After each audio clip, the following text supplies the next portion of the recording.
1000 সংস্কার করে বাংলাদেশের কোনো লাভ হবে না যদি বাংলাদেশের রাজনৈতিক সংস্কৃতি পরিবর্তন না। আমাদেরকে এই সংস্কারের মধ্যে প্রথম সংস্কার হচ্ছে আমাদের রাজনৈতিক সংস্কারে পরিবর্তন আনতে হবে, সংস্কৃতিতে পরিবর্তন আনতে হবে এবং এটা অব্যাহত রাখতে হবে।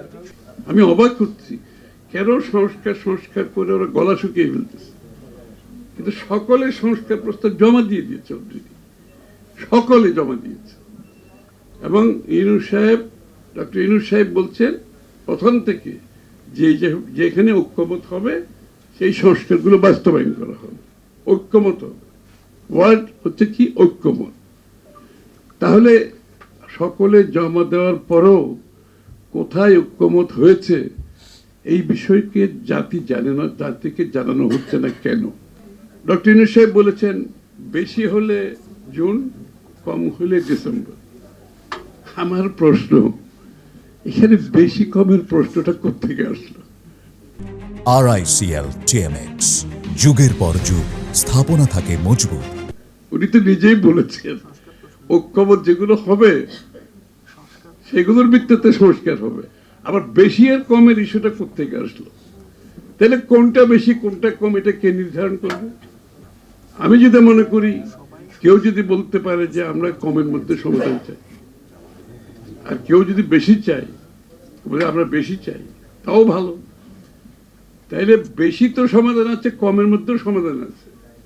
আর বেশিটা কি সেখানে তো আবার ওনাদের কথা যদি আমি আসি তাহলে তো ঐক্যমতের প্রয়োজন হচ্ছে না।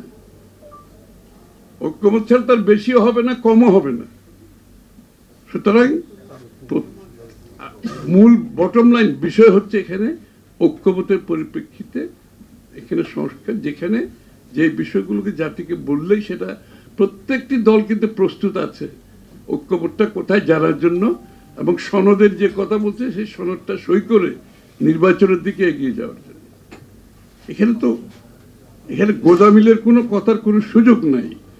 তাহলে যে কথার মারপ্যাচের মাধ্যমে, এই যে বিভিন্ন ধরনের মন্তব্যের মাধ্যমে যে এটাকে একটা অনিশ্চয়তার দিকে ঠেলে দেওয়ার একটা ইঙ্গিত তো পাওয়া যাচ্ছে এখানে, তাই না? আর বিচারের কথা যেখানে বলছে, আরে বিচার তো সবাই, বাংলাদেশের এমন কোনো লোক আছে আওয়ামী লীগের বিচার চায় না। আর সবচেয়ে বেশি তো ক্ষতিগ্রস্ত বিএনপি। আমাদের চেয়ে বিচার বেশি চাই, এটা অন্য কোনো দল তো হবে না। বিএনপির গুম, খুন, জেলে মৃত্যু, চিকিৎসার অভাবে পুলিশের হেফাজতে মৃত্যু, 60 লক্ষের উপরে মামলা, বাড়িঘর ছেড়ে পালিয়ে, ব্যবসা হারানো, চাকরি হারানো। আমি নিজের কথাই বলছি, আমাদের চেয়ে তো ক্ষতিগ্রস্ত কেউ হয় না। সুতরাং বিএনপি তো বিচারের জন্য সবচেয়ে বেশি আগ্রহী এখানে। এবং বিচার কে করবে? বিচার করবে বিচার ব্যবস্থা, অর্থাৎ আদালত বিচার করবে। সরকার বিচার করে নাকি? সরকার তো বিচার করে না, সরকার বিচারের আওতায় আনে। তাইলে সরকারের কাজটা কি ছিল 10 মাসে? এদেরকে বিচারের আওতায় আনা। তো বিচারের আওতায় যদি তারা আনতে না পারে 10 মাসে, তাহলে বিফলতা কাদের? এখানে আর কেউ তো আনতে পারবে না, সরকারকে আনতে হবে। 10 মাস পরে এখনো যদি বলা হয় বিচার শেষ না হবে, বিচার তো সরকার করে না। হ্যাঁ, সরকার করতো, শেখ হাসিনা বিচার করত, বিচার বিভাগ বিচার করতো না। তো ওই কথা তো এখন আর প্রযোজ্য না। এখন তো বিচার করবে বিচার বিভাগ, আর সরকারের দায়িত্ব হচ্ছে বিচারের আওতায় আনা। তাহলে 10 মাসে তোমরা আওতায় আনতে পারতেছো না কেন? ডিসেম্বরে যদি নির্বাচন হয়, আরো 6 মাস আছে, নিয়ে আসো।